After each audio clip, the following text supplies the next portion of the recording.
Virat Kohli domination మరోసారి చూడగలిగాం. రిషబ్ పంత్ కూడా అద్భుతమైన ఇన్నింగ్స్ ఆడాడు. కానీ అభిమానులకు షాక్ ఇచ్చిన విషయం ఏంటంటే రోహిత్ శర్మ గోల్డెన్ డకౌట్ అవడం. అవును, ఈరోజు విజయ్ హజారే ట్రోఫీలో ఢిల్లీ వర్సెస్ గుజరాత్ మ్యాచ్ జరిగింది. ఈ మ్యాచ్లో విరాట్ కోహ్లీ తన క్లాస్, తన రేంజ్ని మరోసారి ప్రూవ్ చేశాడు. విరాట్ కోహ్లీ కేవలం 29 బంతుల్లో హాఫ్ సెంచరీ పూర్తి చేశాడు. ఈ బీస్ట్ మోడ్ చూశాక ఐపీఎల్ 2026లో బౌలర్లకు విరాట్ కోహ్లీ పెద్ద ప్రమాదంగా మారబోతున్నాడని చెప్పొచ్చు.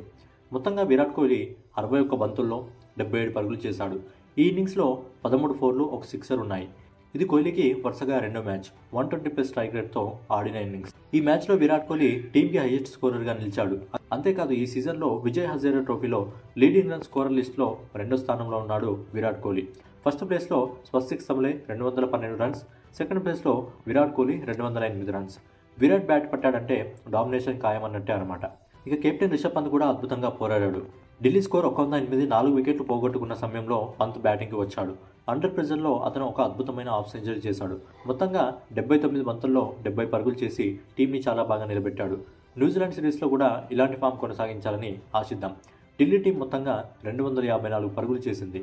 ఈ మ్యాచ్లో ఢిల్లీ తరపున హైయెస్ట్ స్కోరర్గా విరాట్ కోహ్లీ, రిషబ్ పంత్ ఉన్నారు. ఇక మరోవైపు ముంబై వర్సెస్ ఉత్తరాఖండ్ మ్యాచ్ కూడా కొనసాగింది. రోహిత్ శర్మ ఫస్ట్ మ్యాచ్ కావడంతో అభిమానుల క్రేజ్ దృష్టిలో పెట్టుకుని రాజస్థాన్ క్రికెట్ అసోసియేషన్ ఇంకా 2 స్టాండ్స్ని ఓపెన్ చేసింది.